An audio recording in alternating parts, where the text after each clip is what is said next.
welcome back to everybody have become regulars of these webinars, and welcome for the first time to those who haven't had the opportunity to join us before. My name's Jamie, and I'm the Business Development Director here at Tribal Worldwide. And I help lead the ideation and creation of the strategies and propositions for new clients considering to partner with Tribal. For those of you who haven't heard of Tribal before, we are the total experience agency. And what we mean by that is we think beyond established customer experiences, and work with brands to innovate in their customer journeys, whether that be from online to offline or out of home and in store, as well as the internal engagement processes and procedures to create ecosystems that build better products, services, communications, and ultimately better businesses. So as I mentioned, this is our fifth and final event in the series, but definitely not the final webinar that we'll be hosting. We will be sort of moving on to a new series of events, which are currently being concocted by our strategy and marketing team. So do keep an eye out for them. But today we're going to be sort of bringing together all of the different lenses that we've been looking at this global situation through over the last sort of 5 webinars. And as a crescendo really to this thought series, we wanted to bring together a truly global breadth and depth of experience. We're so lucky to be joined by no less than 6 of the most senior leaders across the global DDB network today. And so, just because there's been a few people join, since that quick introduction there, again, so a bit of housekeeping. Again, we might see if we want to extend this by 30 minutes at 12 o'clock. We'll see how we go if we haven't covered off everything. So please feel free to hang on for an extra half an hour on this extra webinar that we're doing. And again, as always, please submit any questions that come up over the next sort of hour or so. So I'm going to try and whiz through introductions here because we've got 6 people joining us today, as I say. We've got our very own Darren Savage, our Chief Strategy Officer based here at Tribal Worldwide in London. And Darren's led various projects for big brands, including Nike, Volkswagen, and Google, among others. And he's also a lecturer at the Said Business School at the University of Oxford in the Advertising and Marketing Department, so a scholar and a professional. We're also joined by Caroline de Souza for us over in Brazil, but works for an agency called Africa. So that might get a little bit confusing, but she's definitely based in Brazil. Caroline has 8 years of national and international marketing experience, working with clients such as Unilever, P&G, Coca-Cola, Honda, as well as more. Then, sort of shifting around to the other side of the world, we've got a couple of senior individuals from DDB New Zealand from an agency called Track. We've got Jodie Armstrong-Downs, who's the head of strategic planning there, as an award-winning strategist with over 13 years of CRM experience. Has worked for some of the leading communications agencies such as Wonderman, Mullen Lowe, and Proximity. And has developed digital engagement strategies for numerous local and global brands, including Microsoft, O2, and John Lewis, to name a few. And her colleague Robert Lim, who's the CEO of Track in New Zealand, is joining us as well. Track have clients including McDonald's, Westpac, Mobil, Vodafone, Volkswagen, and Rob is actually a Londoner who's lived in New Zealand for 20 years now. I didn't know that, Rob, talking to you the other day, because you've such a Kiwi accent now. I had no idea. But Rob's a long-time customer advocate and believes that sort of most companies still underestimate how much long-term customer value stems from culture and purpose. And he's told me he's feeling a little bit lost without sort of live sport, but definitely enjoying clear, silent night skies over Auckland at the moment. So long may that continue. We're also really lucky to be joined from that side of the world as well by Adrian and Garon from DDB Hong Kong. Adrian is the group strategy director there and leads all the strategic thinking on both local and regional businesses, with a background predominantly set in finance and real estate industries, but specialising in kind of corporate branding and comms. Born and bred in Hong Kong and educated in the US with a BA in political science from the University of Wisconsin. Really lucky to be joined by him, and also Garon, who's one of the other strategy directors at DDB Hong Kong with 8 years of experience in strategic planning. He's led the strategy on regional clients such as Marriott Hotels, Pernod Ricard, and Disney, but to name a few. Whew. So that's really enough for me. That's a lot of introduction there to cover off. But it really just shows the level of experience and talent we've got on the call today. So listen, we're talking about here sort of the future of consumer behaviour. We started off this series sort of 5-6 weeks ago talking about, in the knee-jerk reaction of kind of, right, this has happened. What can we expect to see? What are we seeing? And sort of now really almost sort of moving on with sort of a bit of retrospective experience behind us now, and sort of having seen the sort of quick changes that's happened. We now just really want to talk about sort of as the new normal becomes established, what do we see as the kind of enduring sort of future of consumer behaviours?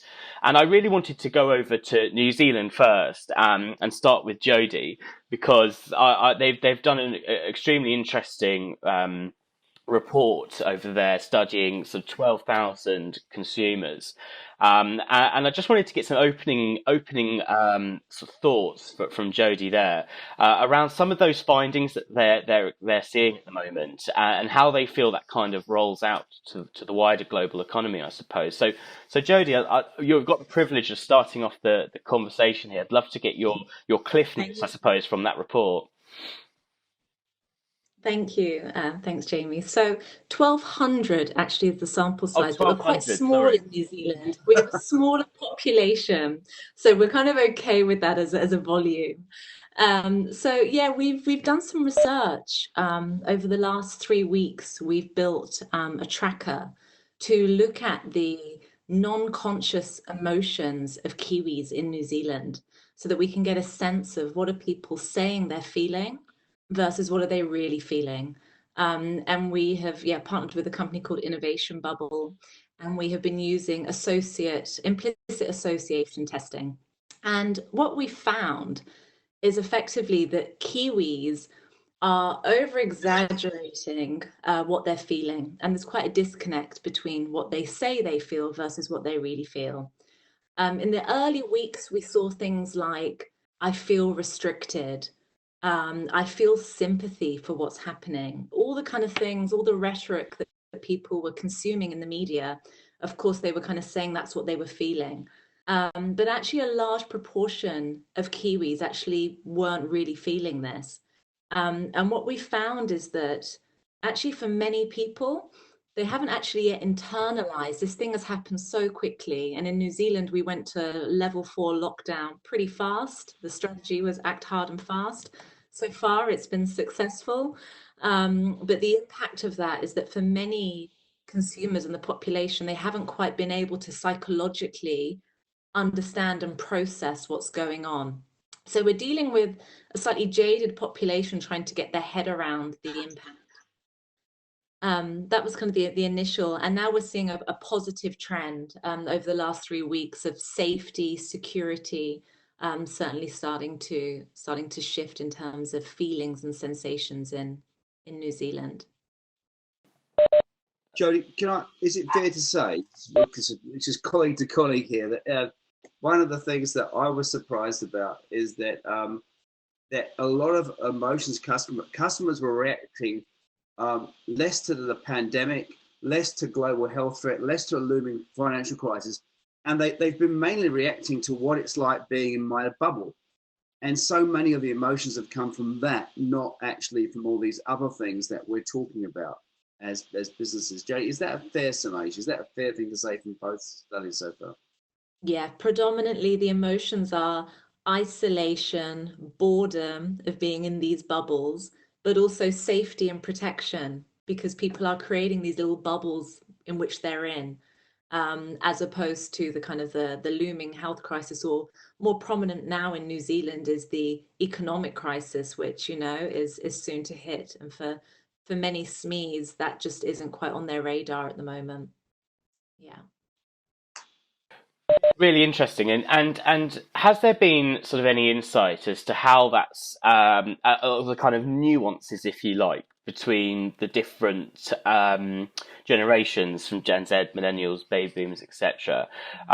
Really keen to see how that's sort of playing out in that sort of key core audience demographic market. Yeah, we've seen that as well, and we've seen quite a difference. I would say the audiences to kind of watch out for are the kind of Gen Z millennials versus your Gen X boomers. So boomer Gen X seem to be much more kind of discerning. They're able to kind of offset emotions around isolation, anxiety with the fact that they kind of know the government's doing the right thing, and they can kind of see the outcome. They've been through, you know, life's grand moments, and they've been through similar hard situations, and so they can see the end in sight.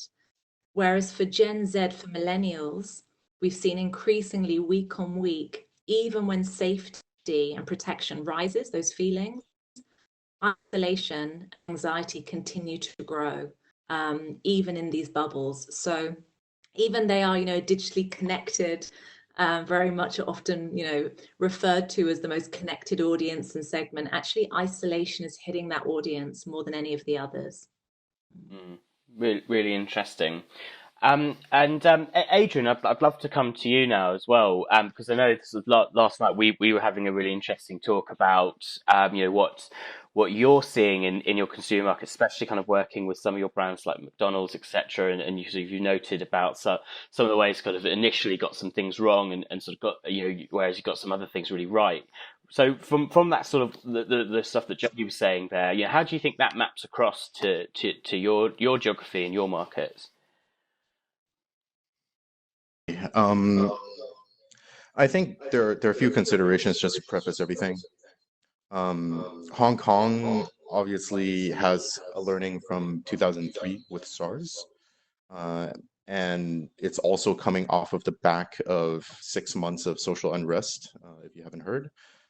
So compounding all those factors with COVID, it's a pretty unique scenario in terms of what brands can and cannot do, the consumers' predisposition towards institutions as well as corporations and the trust factor that goes within it.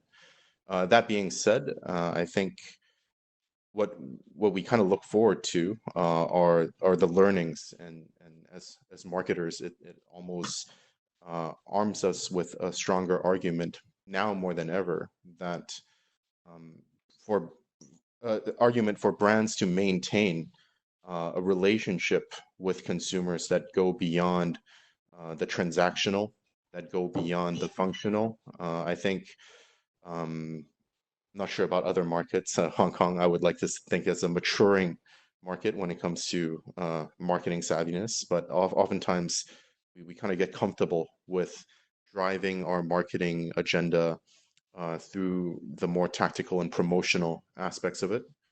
And for brands like that, I think once COVID all of a sudden you have to go dark because there really is no value in communicating the promotional aspect of what you're doing. However, what you see is brands that have been diligent in maintaining a proper relationship with its consumers, with its audience that extend beyond the transactional. That is about the value they offer, their purpose. All of those brands are at least afforded the opportunity to maintain a dialogue with consumers during these times. And um, clearly, with some brands going dark and others remaining active, um, if we were to think a little bit more callously, it's share of voice on sale, and that becomes an advantage. And if you think about an overall cost in the long term, for brands that go dark, it's going to cost a lot more. And Mark Whitson had mentioned this in one of his earlier articles. It's going to cost a lot more for brands to rebuild their dialogue with consumers after going dark, when things settle, then it will cost them now in maintaining a conversation, regardless of what that means for their current bottom line. Mm. So yeah, definitely a lesson for for kind of the future when things are calm. Definitely something to keep an eye out for when it comes to preparing for crisis before it happens, rather than reacting while it does. I think the analogy I used last night was, when did Noah build the ark, right? It happened before the rain. Hmm. So that's one of the things that I'm going to keep kind of repeating to clients across the board. As will I, Adrian. I'm going to unashamedly steal that analogy myself. But no, and Darren, if by Adrian's own words, if we're looking at this in these terms of say what Adrian's talking about there in a maturing market, if one was to look at say other markets such as the UK as perhaps maybe a slightly more mature market from an advertising marketing perspective, how are you kind of seeing that sort of mapping across to sort of what we're seeing from the brands in the UK space? It's an interesting question, and I think just to sort of pull it back a little bit to some of the previous comments, I think what I find interesting about the work that our friends in New Zealand have been doing is it's a longitudinal study. So it's looking at how behaviors and perceptions and kind of attitudes and emotional responses are changing over a period of time. And I think the thing about the current situation is change has been imposed upon people. This is not change that has been chosen. I'm not choosing not to go to the pub. I can't go to the pub. It's closed, tragically. And I think when you look at situations where people have been in other situations, whether it's been lockdowns or whether it's been in isolation and things of that nature, what often you find is when that situation resolves itself, a lot of behaviors actually go back to what they were before. I'm really interested in the unchanging mind. And there was a very interesting, just by way of an example, there was a very interesting study that was done about soldiers who were addicted to heroin during the Vietnam War. And what they found was, yes, there were certain people that when they came back from the war because they saw horrific things, they had post-traumatic stress disorder. But most of those people who turned to drink and drugs and what have you never drank, never went near drugs again because the situation has changed. And I'm really interested in tracking those behaviors and those attitudes and see which of them actually translate into longer term behaviors, which of those things become actually embedded compared with what's happening at the moment where we have imposed isolation. These changes are being kind of imposed upon us. And that's why I think it's really important that brands look at what is going on at the moment, again, as our friends in New Zealand, and at that psychological level, because whilst they may have previously got a good view of their audiences in terms of their needs, they may have got segmentation in terms of what they want from different products and services and so on. I think what complicates matters at the moment is the fact that different people will respond psychologically different to what's going on at the moment. And I think understanding those psychological dynamics, in addition to re-examining the orthodoxy, re-examining those pre-lockdown kind of perceptions and behaviors, and trying to understand the relationship between those two, and therefore what the implications might be for brands, which is really important. And I think we haven't learned an awful lot. If you look at the IPA Bellwether report, the biggest tap turned off was research. And arguably, this is the moment when we need research. If you go back to what Adrian was saying, if you're going to build an ark, you need to make sure you're building the right kind of ark, which means you need to understand what's going on in people's heads at the moment. And I would urge clients to consider turning the research tap on. And I think the best type of research will be longitudinal in nature, because, as I say, it enables you to track and look at how things are changing over a period of time and which of these behaviors are going to become embedded in the future versus those which are temporal. Yes, no, really interesting, and just to stay in this space briefly, and we'll go back to sort of Garen and Adrian on this one. We've had a question here around sort of Adrian, do you feel that a sense of growing consumer expectation that brands must somehow contribute more proactively to consumer well-being and quality of life, a genuine shift to more purpose-driven brand behavior, perhaps? I think that's a really good question, and one we have sort of touched upon in previous episodes. But Adrian, just building on your point earlier, what's yours and Garen's thoughts around that? Yeah, I think definitely this event has shown a light on the importance of purpose. However, I do caution brands to think thoroughly in terms of what is actual purposeful action and how does that relate back to what their brand represents. I think purpose has been such a hot topic for I'd say the last decade, even if not maybe 5 years, that it's not so much about corporate social responsibility, but it's incorporating that as part of your business model. An example, I apologize, but I can't remember which brand. There was a beer brand out there who could have done a lot of different things in terms of fundraising or repurposing factories to create hand sanitizers, which would have all been fine. But something that's more closely tied to what their brand represents was they actually started raising, they did a virtual tip jar.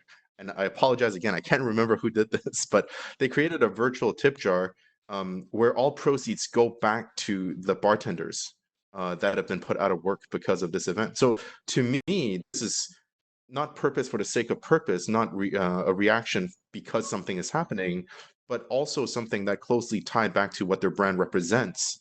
And I think consumers can identify that type of connection and will value that a lot more.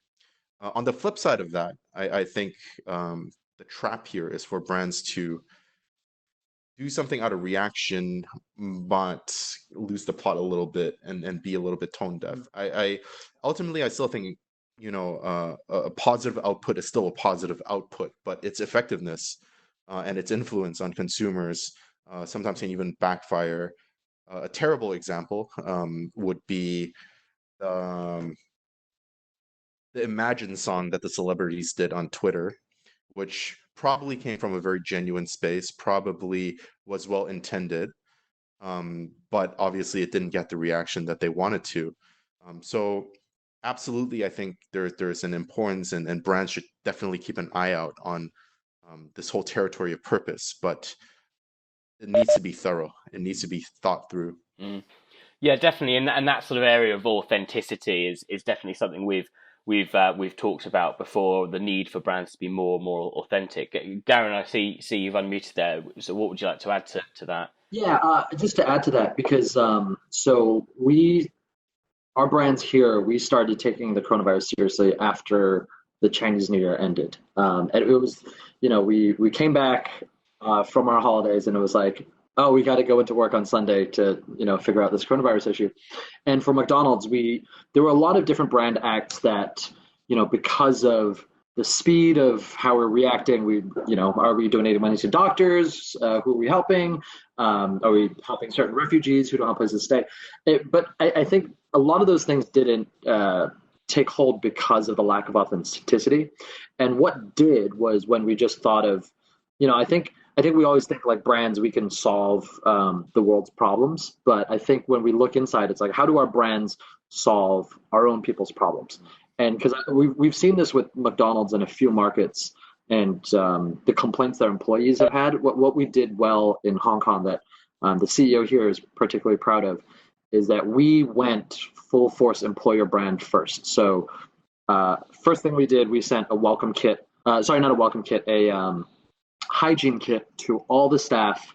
Here is a month worth of masks. Here's some hand sanitizers. We made sure they all got their necessary safety equipment. And then we just put out communications about how we want to protect our staff, because we are one of the biggest employers in Hong Kong. These people have families too. They have kids that suddenly can't go to school, so they need to find ways to have a flexible time to take care of their kids. And they're keeping their homes clean just as much as they're trying to keep McDonald's clean. And that's kind of what actually gained traction and gained legs and actually did very well for McDonald's. At the same time, I think we do have to understand that this is going to be more of a financial crisis in the long term than a health one. So as much as we want to talk about, purpose-driven brands, we can't lose sight of the fact that when things open up, there is going to be a bloodbath in terms of sales and everybody going to price war in different categories. So we can't completely ignore that part. But until you do, this is a great time to build your brand as a purpose-driven brand until that moment when, the price war kicks in and everybody's going for blood there. Definitely, no, really interesting there. I'd like to sort of switch this up now and go over to Caroline over in Brazil, because talking about the winners and losers, if one was to look at it in those terms, as far as kind of what brands have been doing and how that's obviously kind of rolled into sort of the changing consumer behaviour that's caused people to engage with brands that perhaps otherwise they weren't doing 6-7 weeks ago. For instance, my shop at Asda supermarkets is now being done at my local farm shop as a micro example. But also things like, Amazon Prime next day delivery now taking 5 days, causing me to shop elsewhere. And I know, Caroline, you were talking about that, quite a high percentage, 46% of Brazilians have tried a new brand in lockdown. Tell us a little bit more about what you're seeing in your market at the moment with regards to how consumers are, engaging with, perceiving and interacting with brands. Well, here in Brazil, most of people working in marketing and advertising have never faced problems like the ones we are facing right now. So it's natural that marketeers and also the advertising agencies are being more careful about communication decisions and also relying a lot in researches and science and also this data that I have already told you. Talking about a little more of the reactions of our clients. In the first week of quarantine, there was an expected stoppage to understand the problem and even to apply new strategies. And it was really hard to come up with predictions because it was the first week. But I think our brands act quickly and that proved to be very efficient somehow. There was a notable and necessary change in tone and in purpose of communication in which brands started prioritizing transformative actions for the context of COVID instead of only talking about themselves or their products. And this goes along with the interesting behavior we are seeing here in Brazil, that 47% of people believe that brands have responsibilities in the combat of COVID, like even occupying government's place, government's role.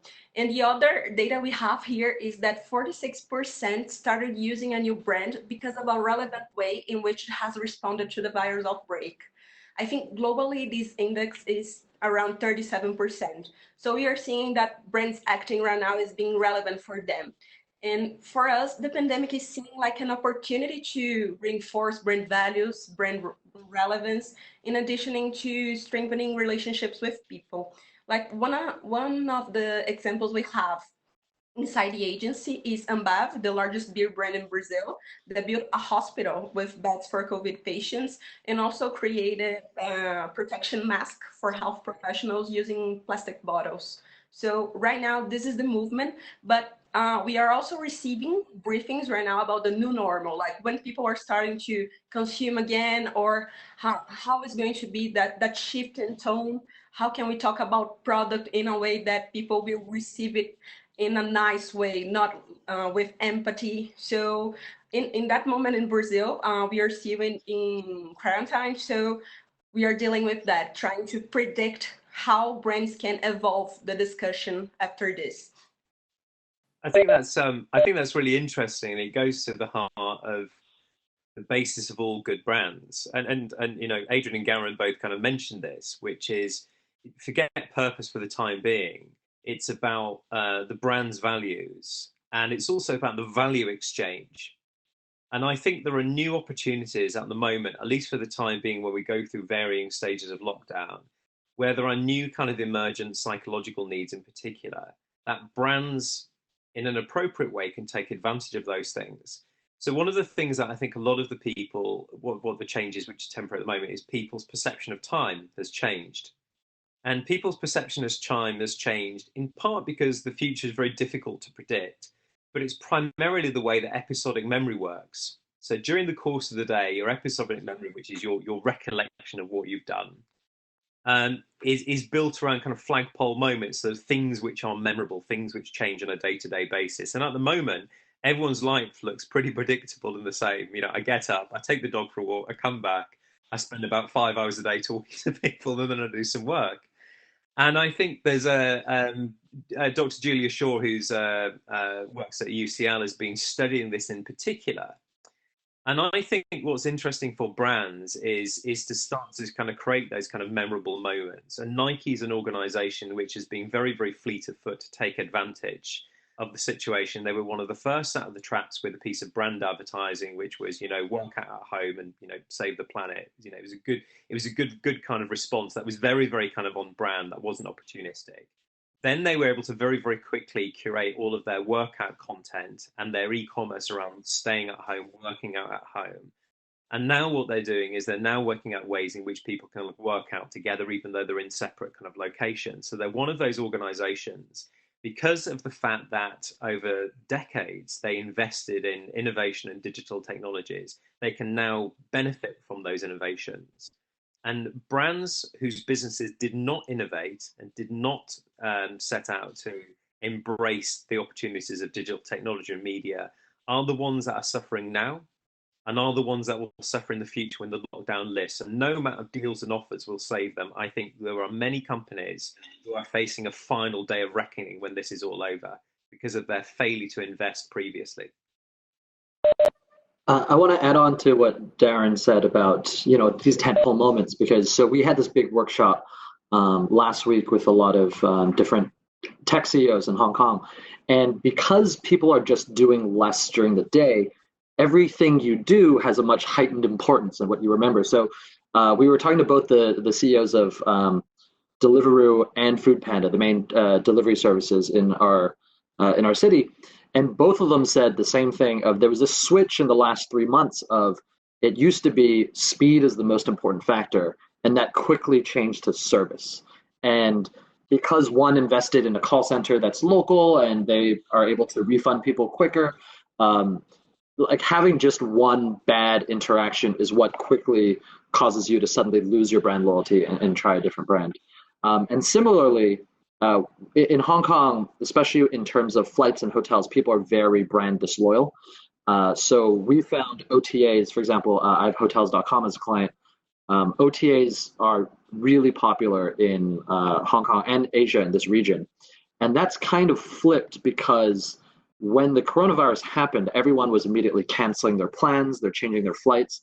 And OTAs generally don't have the level of customer service that the actual hotel brands and the actual airline brands do.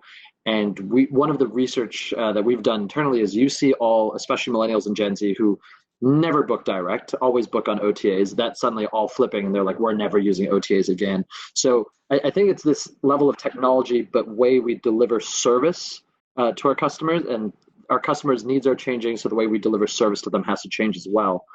That's going to be of prominent importance into how we build brands during this moment. Yeah, I think it's a brilliant point, and one of those is to monitor as the lockdowns start to lift. So will those people who the value exchange is predicated on really great customer service and the brand is manifest in the way that those organizations react to these things, will those things continue and enable those brands who've built those brand experiences? Will they enable them to not have to reduce prices and not have to discount so much? Because there's been a shift in expectations. As you quite rightly say, it's gone from, no, I want it to be speed of lightning to my front door, versus actually I'll sacrifice slower speed if the service is much better. And will that therefore translate into actually I will give more money to this organization because I benefit from the nature of that experience? It's not just functional around speed and things which are easily replicated. There's a value which is being added, and that value is based on the nature of the personal service that you're giving, which in some way relates to the brand values and brand meaning. So that's a really interesting one for individual brands to track. How can you in the future build a brand experience which feels rich and unique, and escape the race to the bottom, which I think a lot of organizations will get caught up in once the lockdown, certainly in our country, starts to lift a little bit more. And as you say, the world will be set on fire with deals and offers and everything else in the desperation to get money in as quickly as possible. Well, can I just put just a New Zealand, it's Rob here from New Zealand, a context about that. We are now seeing this thaw, this coming back into people coming back into branches, in some cases coming back into airports.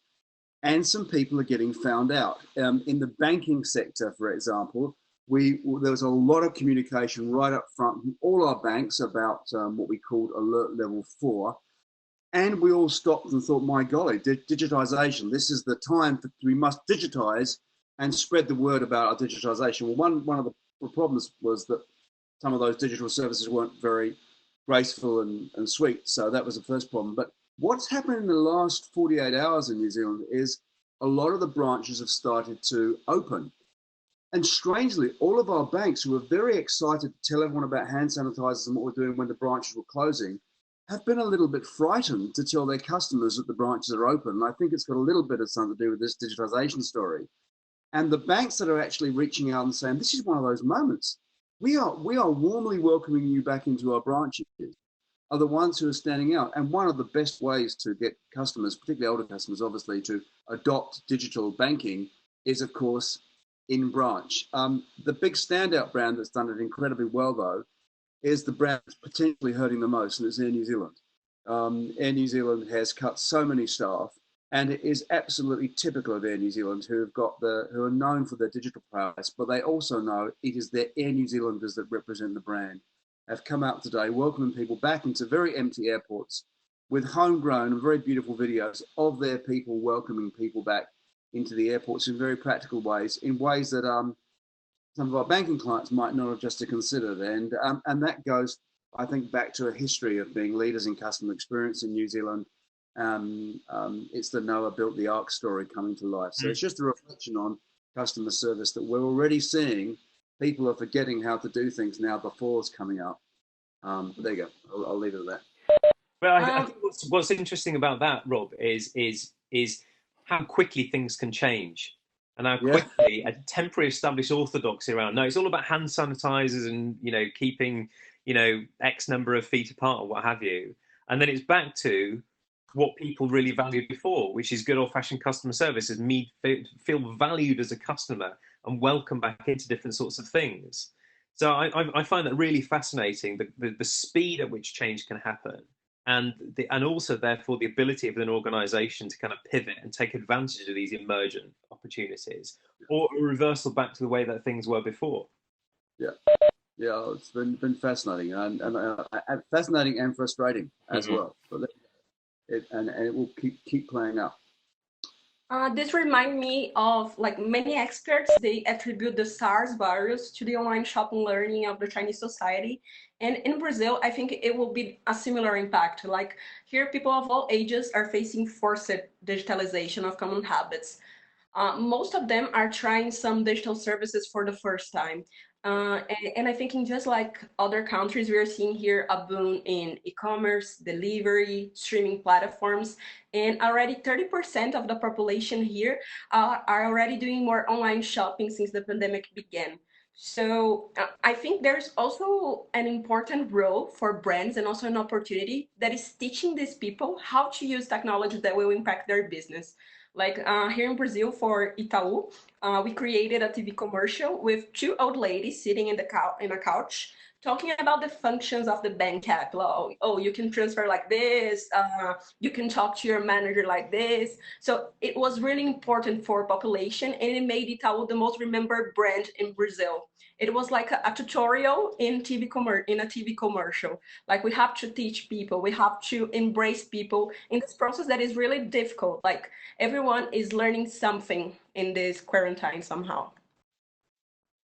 Right.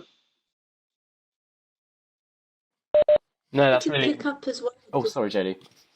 Oh, sorry, Jamie. No, you carry on. just on the kind of the boomeranging of emotions, which Darren touched on, I think we are seeing this. I mean, in 3 weeks in New Zealand, we've gone from shortages of hand sanitizer and shelves being emptied and people in absolute fear, struck by fear, to actually only 15% of people non-consciously, so really deeply feeling insecure. In 3 weeks, we've made that shift. We've seen something like, I think there was, when we went from level 4 to level 3, the only major difference was that you could kind of shift your bubble. There wasn't really any other kind of key kind of freedom shifts.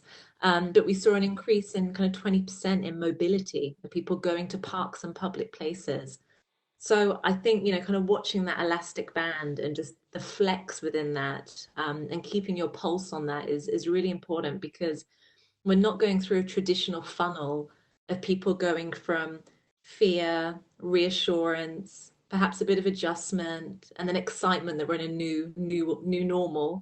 Actually, there's like a boomeranging. There's fear, and then there's kind of safety, and then there's a bit of fear again, and then there's insecurity, and actually mapping that journey as opposed to a linear process, I think will become more and more powerful in connecting with customers. And actually, Yeah, Jodie, I'm that's, glad you. I think what's critical about what you've just said, again, is the importance of continuously examining what's going on. Because you sort of mentioned kind of the relationship between behaviours and perceptions. And I think, the weight of evidence is that our perceptions are formed after we behave. And anyone that has tried to change people's behaviour will know that changing behaviour is very, very, very difficult. It's a very, very complicated dynamic. And it's something that often changes over very, very long periods of time. And often one of the key drivers about that are social norms, a kind of visible social norms. So even over the last week or so in the UK, we've seen far more many people go outside and spend longer outside.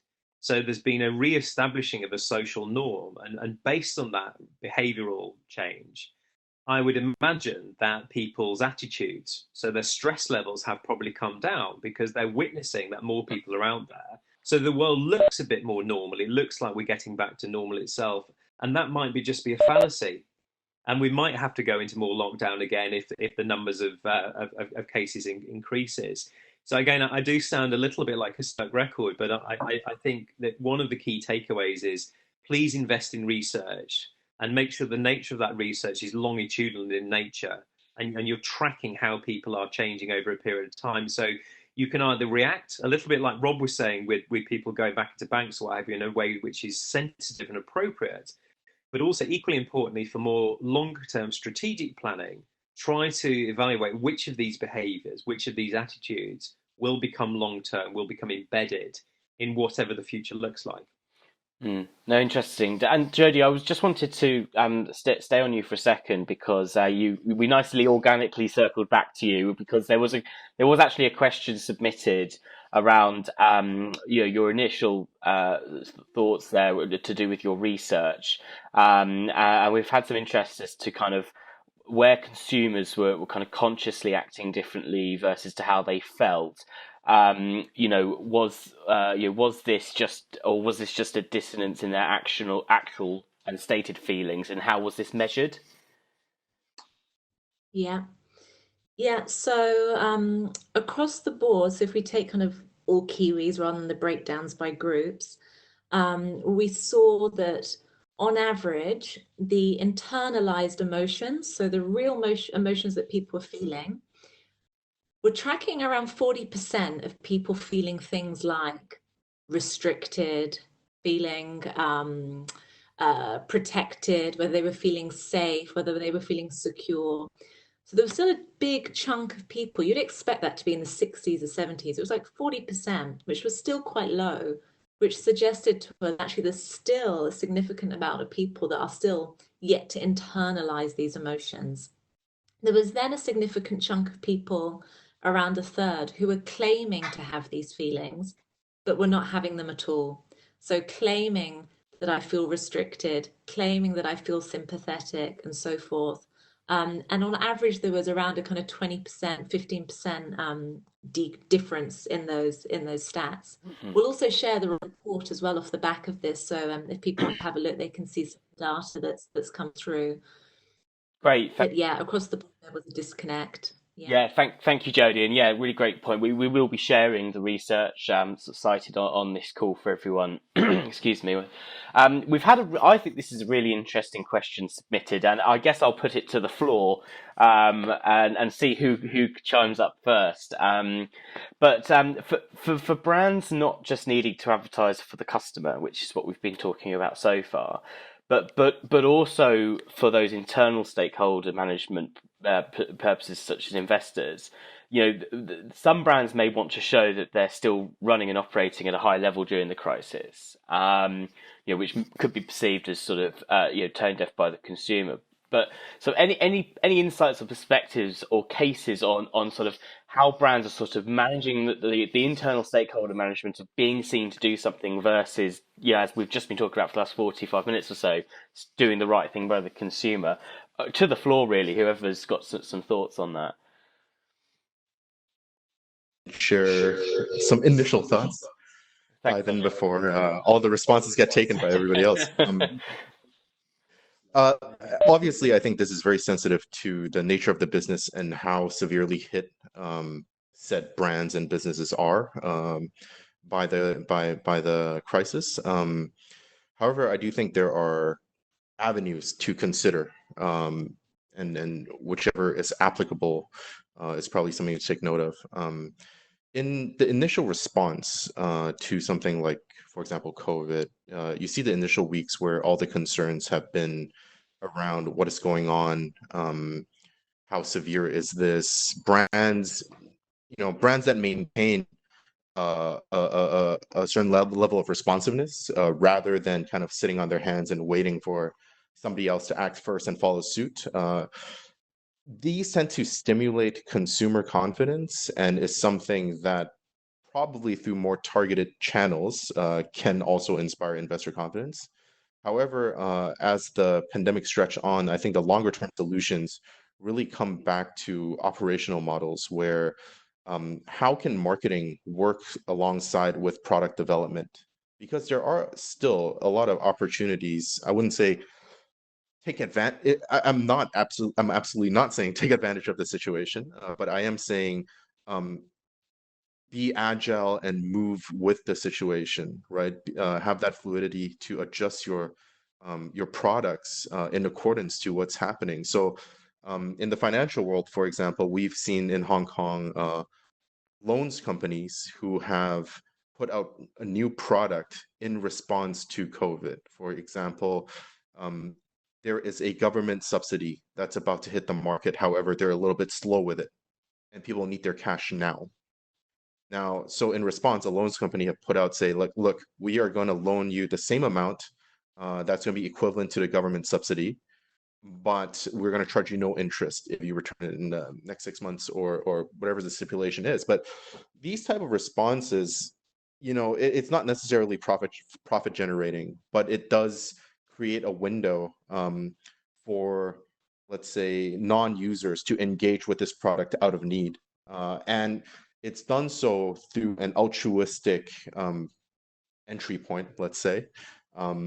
I think, again, some things like this, when directly communicated to investors, can also stimulate investor confidence. A lot of times, the timing of this having come across right before, or at least for Hong Kong, right before the Q1 quarterly calls for a lot of publicly traded companies, it's also reminding investors that COVID is temporary, and the actions that are taken now are in correspondence to a quick and long-term recovery that is going to happen, that's imminent. And a lot of times, the channels we pick and how the points we make are going to be the determining factor between whether an investor loses confidence in their investment or not. I think just to follow on from that, I think Adrian's really spot on when he talks about it's actually the way that an organization responds internally. And I think there's many organizations who are run by management teams, and the processes and their kind of procedures are focused on optimization. It's focused on kind of short-term returns to the investors, critically at the expense of longer-term investments, longer-term kind of innovations and things of that nature. And I think we will see that the organizations who have invested previously will be the organizations who can invest in the future and reorganize the way that the inside of their organization cooperates and collaborates to come up with new products and services and value propositions and all the rest of it. And those organizations that are kind of locked into the tyranny of short-termism, they won't find the answers in a spreadsheet. And that's the way that they've been running their businesses. So again, there will be a reckoning between those organizations who are just enthralled to the spreadsheet and those organizations from a management point of view and from a cultural point of view as well are able to adapt. Just before I kind of pass on to somebody else, one interesting thing that I saw the other day, and I think it might have been shared by Mark Ritson, it was a survey done of people, senior marketers, and they looked at the nature of things that they were responsible for. And when you look over a period of time, the things that marketers are responsible for, which used to be classically the 4Ps, has been whittled away over a period of time, as has their ability to collaborate with other departments and divisions within the organization. And most marketers now are just marketing communications. It's not working on the products, it's not working on the pricing structure, it's not working on the promotional side of things or the positioning side of things. And again, I think there are decisions and antecedent factors that will significantly prohibit many organizations from adapting and taking advantage of future opportunities. So I'm interested, like Adrian said, is lifting the lid and looking at what's going on. And if you're trying to put together a story for the investors, you're going to have to go beyond the spreadsheet with this one. You're going to have to demonstrate that your management team and what you're investing in your future strategy is orientated on opening up new revenue streams, not just optimizing existing ones. Because at the moment, many of those revenue streams are non-existent. Anyone else wants to dovetail into that before we move on? Because I think it's a really interesting conversation piece. If not, we'll happily move on. Jodie, you're proving to be very popular today, as is your report. We've had another sort of question through, which I think we touched upon really at the start. So apologies, but maybe Amy wasn't able to join at the start. Just around the sort of talking about the sort of actual emotions and thinking you feel them, but not. I know we said about Gen Z, baby boomers, etc. Was there a trend in that? Is there a trend emerging in your report across a generational trend? Sorry, about how people are perceiving that, what they're feeling, what they actually are. A trend between the two groups? So a generational trend of how people are actually feeling and how they're perceiving their feeling. Is it more prominent in some generations than others? Yeah. Is it more prominent? I think the gap is consistent across each group. But as I've said, for your younger audiences, unlike any other audience where isolation anxiety has continued to decrease and optimism and positivity has increased as alert levels have gone down, that has not been the case for the younger audiences. It's gone, actually, the trend line is opposite. So that is one that we will watch. Again, with this research, we're really about keeping finger on the pulse. So it could change in a week's time. We'll kind of keep tracking that. But that's probably the significant one. The other insight, which I haven't touched on, is urban versus rural. So again, from a location perspective, we're seeing people that are living in cities are feeling much more curious about what's going to happen. They associate higher with wanting to be more empowered, more curious, more productive. Whereas in the rural communities, we're seeing much lower levels of curiosity and a sense of slightly more at peace. And you might hypothesize that in the more rural communities, the change isn't felt as much, in the sense that in urban cities, a lot of single occupant households, the impact of isolation can be felt more profound. Mm-hmm. So that's a trend we've just started monitoring, and we'll see how that one evolves. But yeah, as I said, with the boomers and older kind of war babies, they're more discerning. Mm. They're much more discerning. Mm. Yeah. Really interesting. And look, there's been some really great questions submitted. So please carry on, audience, submitting any and all questions you may have. We're getting some free consultancy here. It's fantastic getting all these thinking. And by the way, about that sort of countryside thing, I can definitely echo that. You know, I live in the green, the leafy Buckinghamshire, and even yesterday, since the announcement in the UK of sort of slowly lifting lockdown, there's an instant change. That sort of din in the distance, which you can now hear again from the M40, which hasn't been there for the last 6 weeks. And even walking my dog yesterday, you know, can just sense a different sort of smell in the air from more traffic about. So I will miss that. But yeah. I'm conscious we're a few minutes away from time. I did say that we were going to sort of stretch this out half an hour, and I feel that there's one topic we haven't covered off yet that I was really passionate that we did. So for the attendees on, if you do have a hard stop at 12, this is being recorded and we'll share it.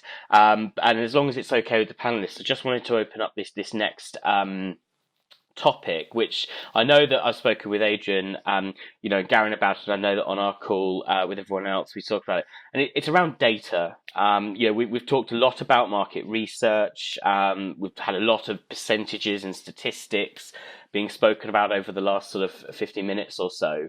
And I feel data is a really interesting area of change within all this, because fundamentally people's priorities have changed, and their definition of a value exchange has fundamentally changed, and it's a great sort of local example of that, linked directly to Corona, is the track and trace app trial on the Isle of Wight at the moment, and you know, the percentage take up of that app has sort of been, I think, around sort of 40-50% mark of the population, which if you look at the perceived value exchange of downloading that app, which is I'm not going to get ill and hopefully cure this better, that should really be the ultimate value exchange. But that maybe the numbers haven't necessarily suggested that.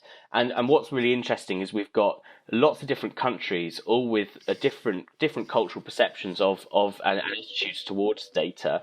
Caroline, I just wanted to start with you, because I know when we were talking about this, you know, your thoughts is actually in your geography, sort of the perception of exchange of data, and that isn't really sort of, consumers don't really mind about it as much as perhaps in other economies.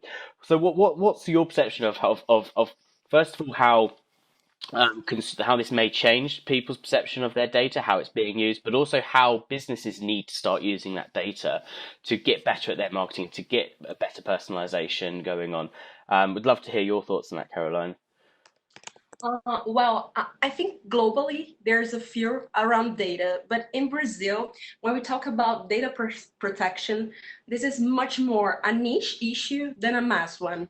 For example, 69% of Brazilians don't mind sharing their data if they know exactly what information would be collected. And another 59% of them wouldn't mind too if they have some discount in exchange. So you can see, like, this can be connected to the personalization or of the offer of companies. But in a context of a pandemic, with in which the exchange for data can be health, like the perspective of health or the perspective of freedom somehow, like going on the streets, I think this wouldn't be a problem for people. Like right now, it isn't a problem. Like, people claim that they are really concerned about data, but they don't act like that. They are willing to share their data. But in my opinion, I think in this moment, a totalitarian surveillance, for example, can be really dangerous for Brazil's democracy right now, as we already have an ultra-conservative government with Bolsonaro. So I think that the data discussion here is in a different maturity level. So when talking to brands, the exchange can be discounts, can be personalization, and people are willing to share for it. But I think when we look to a broader scenario, this can be dangerous for Brazilian too, thinking about totalitarian surveillance, for example. Just to add to what Caroline was saying, so there's something we look at at work. I think it's one of the PR firms, I think it's Edelman, they do a local study, in who do people trust in terms of government, in terms of brand, in terms of nonprofits, in terms of media. And I think that can kind of determine how you would use data collection, because in Hong Kong and brands, it's actually very high. And obviously, because of the social unrest in the past 9 months, it's very low in terms of government.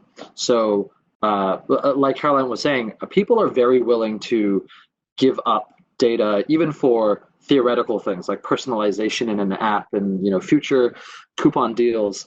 But at the same time, when the government was like, "Oh, we might do a tracking app in terms of we can do contact tracing through an app," and a lot of people were very wary about that. So one of the things that they did in Hong Kong for government quarantine, anybody traveling back from certain cities, including myself, you had to wear a wristband with a GPS tracker, and even that was people could understand because it's like a select group of people. But when they're saying like, "Oh, should we open this to a mass thing?" I think people were pretty wary. So I don't. I think in most markets right now for brands, it's okay as long as they can see the benefit they're getting from it, whether it's personalization, whether it's service, whether it's speed, etc. And Darren, I mean, especially sort of in our region, obviously GDPR has been reigning for some time now, and that's brought data to the front of mind of a lot of the British consumers, and what's your interpretation from a psychological perspective of perhaps how the UK consumer is perceiving data beyond this, and perhaps how it's going to be used to fix this, and what does that mean for brands as well? Well, I did see something. I can't remember the report, but it came out in December of last year, so relatively recently, and it asked marketing professionals a series of questions about what they thought was going to change about marketing in the future. And one of the big ones that they asked was about data and about the use of data, either particularly from a personalization point of view. And I think around about 80% of those people questioned said within 5 years, we won't be using personalization because we think the data issue and people's distrust in it will have risen to such an extent that irrespective of the value exchange, we won't be able to do it. It will get to a certain point. And I think if you track the discourse around data in the UK press, it is slowly increasing. So a while ago, there was a big hoo-ha around the Facebook's misuse of data that was used from the Brexit vote. And that really didn't make an awful lot of difference. It wasn't really in the news an awful lot. It didn't really make a difference to the number of people kind of using Facebook. And there were minor kind of skirmishes online about people saying Facebook was terrible. And I think what's going on at the moment is the amount of discourse in the popular press and pop culture is slowly increasing. And I think in relation to that, we will start to see an increase in the number of people saying, "I'm not sure about this anymore. I don't. I'll sacrifice less personalization and less optimization for me having to maybe put in a little bit more effort." So my honest answer is I really don't know how that's going to translate at the moment. I think trust in the government is going down. I think generally the government is seen as being handling the crisis abysmally. I think you've got a general distrust of what large monolithic institutions are doing with data beyond specific brands who you may trust to do good things with those sorts of things. So I think it's a real watch this space thing. But I think if I was the government, I would make this an NHS initiative because the trust in the NHS has gone through the roof, National Health Service. And I would disconnect the government from the NHS as much as possible and make this independent because people trust scientists, they trust the NHS, they don't trust the government. So I think there are parallels with what happened a couple of years ago when there was a project to try to unify NHS health data records to try to understand and predict things like cancer rates and what have you. And because it was handled very, very badly by the Conservative government at the time, they had to mothball the project. Now, rationally, that would have led to a whole range of scientific breakthroughs at an earlier phase than we've got at the moment. But they made a pig's ear of the way that they communicated it. And it was all based on people's distrust of the government and what they were going to do with their personal records, particularly about the possibility of selling personal health records to health insurance companies. And they had to stop it. So I think if handled in the right way, they may be able to launch an app that people willingly download and use, and that will collect the right volume of data with the right level of sophistication to enable us to model, track and trace and things of that nature. But I think, as with almost everything else, I think Johnson and the current government will make a pig's ear of it, quite frankly, because they've messed everything else up. So, Oh, so can I- hashtag Savage for Prime Minister then, is it, Darren? I've no interest. I've got no interest in going into politics whatsoever. Having been a former strategist for the Labour Party, that's as close as I ever want to get. Sorry, Rob, you were going to say. I also thought about a danger of us in marketing getting paralyzed by a data issue that we must also take massively seriously, because people will we're seeing in New Zealand, I see it reflected back in Europe, and they have a feeling that they need to be more in control of their data, and rightly so. But a lot of marketers here, I say in New Zealand and Australia, are focusing on number one as a compliance issue, and it is all about privacy and compliance. It is that, but data is also a human issue. As Darren just touched on, it's about trust, and it's about feelings of being in control. And so the great promise of data for so long, and we've used data as a surveillance tool as marketers, as a direct marketer for many years, have been guilty of that, to just sell more stuff faster, next best activity. I'd say 90% of our data efforts have been to sell more. But data being in the control of our customers to enable better lives, to make people feel safer, make better choices, is exciting and powerful. And so I worry when I'm in conversations where data is just a compliance issue. It's just about the laws. It's also about trust and feelings, as Darren's touched on, and therefore it's an opportunity as well. I don't know if that's not really related to the current crisis, and I can't quite see a correlation yet. But that's the general trend at the moment. No, definitely, and I think a lot of the challenges that brands are facing aren't just a result of COVID. It's just that COVID has shone a light on existing challenges and issues that brands have been facing for a long time. Whether it's operational things like majority of clients still working to last click attribution, for instance, and they know they've needed to get it fixed for a long time, but just haven't got round to it. Or I saw a great cartoon in the FT the other day of people sat in a boardroom saying, "Oh, don't worry about digital transformation; it's years away." And outside the window was a COVID-19 wrecking ball, and so I think that I think that sort of nicely leads on to what I think should probably frame our closing thoughts from everyone, and which we'll just sort of go through the panel on this, which is that I think whether it's a double dip recession, or whether it's social unrest in geographies, or whether it's a COVID-19 or SARS, or we've referenced quite a few different things. There's always something happening in the world somewhere that's affecting our ability to do good marketing, and so even if we're talking about the new normal from this, there will likely be, unfortunately, something else come along that will also impact us. So I guess kind of the old sort of adage of the only thing that's constant is change, right? So as kind of marketers are always on this sort of peak of lacking control, and plans always rapidly needing to change here or there, and clients needing to shift thinking and being agile. I guess what from the closing thoughts for this webinar, and I guess to go left to right on my screen, Rob, you're up on my screen right now, so we'll start with you. What would be your kind of your final thoughts on what really brands should be learning from this moving forward, and to future-proof themselves and for the next scenario?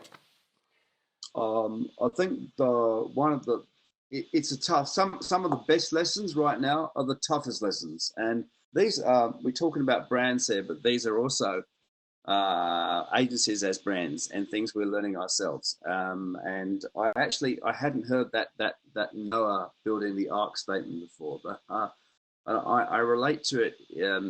We have an incredibly trusted insurance brand called AA Insurance in New Zealand, that we were all terribly worried at the beginning because they're quite conservative. We're moving very, very slowly, but they were just taking their time to make value-based decisions about what to give back to their customers.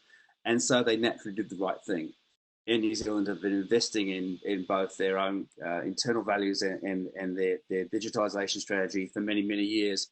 And so even in the midst of a real challenge that's going to take a long time to get out of, they're doing the right thing. So if any brands are thinking and feeling right now, these are things we should have put in place for a longer term strategy over a long term. If any brands are thinking, how do we measure long-term customer value so that it means something to our shareholders? Well, then these are painful lessons to learn to put the building blocks in place. So I just think that some of the lessons that we're really going to learn, we're not going to be able to put in place overnight, and it's going to take patience and time to put in place, as it might have done in the first place, is what I'm going to say. And these are some lessons right now. I think, we're learning, Jody and I, within our agency, that this store is surfacing things that perhaps we as a team, if we'd really faced into it, would have been tackling a year ago, and are not going to be sorted out in 2 weeks. So that's not very. No, it is. I think and it echoes a lot of the thinking we've had throughout this series. Darren, you're the next box on my screen, so it's just some final thoughts from you around the same question, really. I think the challenge is to rationalise short-term activities with longer-term investment. I think from a shorter-term point of view, again, I think the brands that develop a good understanding of their audience in terms of what they're going on, what their needs are at the moment, including emergent kind of needs, and their ability to look at their existing marketing plans, make changes, make sure that they get the tonality of those things right and the sensibilities of those things right, matched against what the brand stands for, what the brand has always been about. And then making sure, I think someone mentioned earlier, it might have been Adrian perhaps, talking about the importance of matching up the way that the organization behaves at the core and all the way through into its marketing activity, and the way that the organization kind of communicates those things. I think those are the things that companies should be doing in the immediate term from a branding point of view. And then I think for a longer term point of view, I think it's looking at accelerating every single innovation project that they've got to take advantage of digital media and technology. This is not a new thing. It's not a surprise. This has been going on for 3-4+ decades, the digitization of society and the radical changes that the internet at a macro level has done to change customer behaviors, the means of doing business and all the rest of it. And I think if any organization needs any more of a wake-up call to get their arse into gear, then they're just finished. So they may as well pack up and go home now. No, definitely strong thoughts to finish there, Darren. Thanks. And Garen, you're next on. I think everyone's thinking, "Gosh, I don't want to be last," because everyone's going to nick all the thinking. But Garen, you're next, sir. So no, this is something that we've thought a lot about with our clients, and one of the questions earlier about how do we calm our investors. I think both marketers, in terms of the brand side and the agency side, we have to work with a much more improved agility than we have been. Like, there are long-term plans and short-term plans we all need to make, but we have to make sure we make them as quick as possible. And I know we say the coronavirus is something that might disrupt us from becoming better marketers, but I think we can take it as an opportunity of how do we make both our brands and the agencies become a little more agile.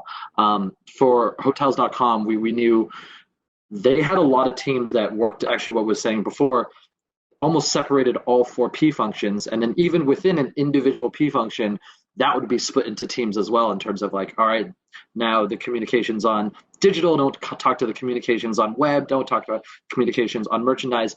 And I think we can take this opportunity to not just internally, but help our brands become more agile in their thinking as marketers, make more collaboration, or whatever we have been seeing as issues from working with our brands and like what they might have. This is an opportunity to fix those as quick as possible. I think the agility part, I know we're all working harder with possibly less investment out there, but that's just something we have to do for brands. No, fantastic, Garen. Yeah. And by the way, for those that haven't noticed it, how fantastic is it to see an office behind Garen? It's a novelty. I can't wait to be back myself.